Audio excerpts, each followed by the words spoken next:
Hello, I'm Nicole Shaw, and this is a presentation on Volkswagen.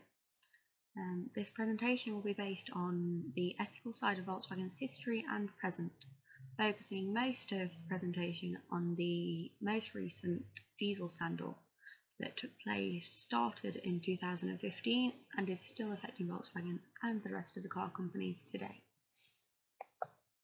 In 1937, Volkswagen was set up by the Nazi trade union organisation. These were affiliated with Hitler. The idea for Volkswagen was for it to become the world's first people's car, whereby people could actually buy a car and pay for it monthly. Therefore, Volkswagen had the first idea for car finance, now one of the most popular ways in which people buy cars. Between 1939 and 1945, Volkswagen had to change their tactic. They could no longer make people's cars, and they focused their efforts on making military vehicles for Hitler's army. 1955 was a big milestone for Volkswagen. 1 million Beetle model of cars produced. This showed a lot of profit for Volkswagen, and they were therefore able to build a larger factory. In 1964, with the newfound profit, Volkswagen bought Audi, another car manufacturer. In 1973, Volkswagen bought out 4 new models of cars: the Golf, the Passat, the Scirocco and the Polo. These proved to be very popular with the public. In 1990, Volkswagen bought Seat, and then in 1991, bought Skoda. 1998 saw even more growth for Volkswagen, whereby they bought Bentley, Bugatti, and Lamborghini. The years of 2000 to 2008 saw a demise of Volkswagen, whereby Porsche tried to buy the company. However, this turned sour for them, and they ended up being bought over by Volkswagen themselves when they reached near bankruptcy. In 2012, Volkswagen subsidiary Audi bought the Ducati motorbike company, and then 2015 saw the emissions scandal. What actually was the diesel scandal? So, Volkswagen were making engines that could effectively burn diesel at a very economical rate. However, this was detrimental for miles per gallon and for battery wear. So from the years of 2006 to 2009, Volkswagen engineers focused all their efforts on making a clean diesel engine. This clean diesel engine was impossible to be made. Volkswagen engineers, after pressure from Winterkorn, the CEO of Volkswagen, as told in a report by the Daily Mail after speaking to one of the whistleblower engineers, they were told that either they made the engine able to sail or they'd lose their jobs. This links back to one of the previous scandals whereby Volkswagen's business environment was seen to be harsh conditions for the workers. But why did Volkswagen feel the need to do this? So, Volkswagen CEO Winterkorn had decided that for his 2020 aim, he wanted Volkswagen to be, the #1 car manufacturer in the world, to overtake Toyota and General Motors. Both of these companies at the time were producing over 50 million more cars than Volkswagen. This proved to be an issue, as Volkswagen were already very high in their game in most countries apart from America due to very harsh emissions protocol, in California especially. Volkswagen's managerial strategy has been reported as failure is not an option. So for engineers who fear their jobs are at risk, they'd do anything, would they not? So Volkswagen engineers created a defeat device, whereby the car was able to realise when it was on a rolling road, conditions that are used for MOT and emissions testings. This rolling road situation only really happened then. As soon as the car got into contact with real-world conditions, this device would turn off. This meant that as soon as the device turned off, the engine was no longer environmentally friendly, and nitrogen oxides and much higher amounts of carbon dioxide were being emitted into the atmosphere. Why is the emission scandal such a big issue? So, the extra release of nitrogen oxides into the atmosphere and carbon dioxide have, according to the World Health Organization, contributed to over 1/3 of the deaths caused by respiratory tract inflammations. This includes asthma, emphysema, and many others. The release of nitrogen oxides into the atmosphere as well can harm unborn babies in pregnant women, and also cause infertility in men, as well as decreased egg production in females. All according to doctors that work for the World Health Organization in a study shown in 2014.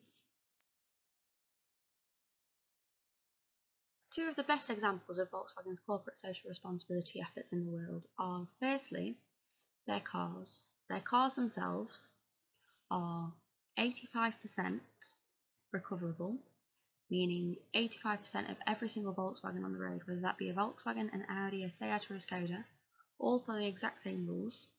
They can be recovered, as in each part of the car can be removed and reused for a different car for either spare parts or reused for something completely different. 85% of the car.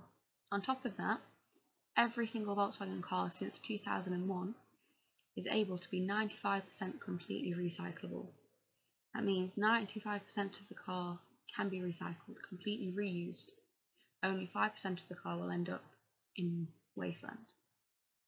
Another way in which Volkswagen stick with their corporate social responsibility, according to their website, which gets updated daily, it is said that they have over 192 sustainability projects around the world, many of these taking place in the Middle East, China, the rest of Asia, and many in North America and Mexico. Examples of these are Volkswagen officials are working with children in Syria to build water fountains to ensure that all children have access to clean water. Will Volkswagen survive the emissions scandal? There are many ways in which you can answer this question. Firstly, by looking at worldwide vehicle sales for Volkswagen. According to the annual statement released by Volkswagen last year in 2016, Volkswagen still managed to sell 10.6 million vehicles. This is the following year after the emissions scandal came to light. This shows that customer loyalty and the quality of the cars has overpowered this scandal. Volkswagen itself is going to suffer losses from the scandal. Volkswagen has set aside nearly €7 billion just to cover the costs of repairing all the Volkswagens that have been affected on the road. This doesn't cover the amount that could be charged to them per recall. It's been told that the EPA, the Environmental Protection Agency in America, can charge up to $1.2 million per car that's recalled for Volkswagen. That can be the charge given per car. With over 2 million Volkswagens in California alone, what are the main implications from the emissions scandal for Volkswagen? Firstly, Volkswagen has been renamed by certain industries, stating that Volkswagen is no longer called Volkswagen and is now named Volkswagen because of their tendency to lie, they have said. This is according to the Financial Times and the Guardian. This will be detrimental to Volkswagen, as propaganda does have a major impact on how the public view a company. On top of that, the UK Minister for Transport, Patrick McLaughlin, has on more than 3 occasions come out and said that he is appalled at Volkswagen's behaviour and that he is satisfied no other car maker has ever used cheating software. This coming from somebody with such a respectable position in the UK, especially where Volkswagens are, according to research carried out by The Guardian, the second most popular car in the country. Having somebody with such a high status come out and say such things could be very detrimental to their name here. How have Volkswagen tried to amend the situation? So, in order to protect their customers, Volkswagen have looked at what car ex-Volkswagen owners tend to buy. They found, according to their annual report, they found that most ex-Volkswagen owners either go to Mercedes, BMW, or Ford. Therefore, in January of 2016, Volkswagen made a trade deal with Mercedes, BMW, and Ford, all three companies, that stated that if anybody were to part exchange a Volkswagen made car, there would be no loss in value to that vehicle due to the emissions scandal. This came at a cost of €5 billion for Volkswagen. However, the losses they could have incurred without doing this would have been much greater.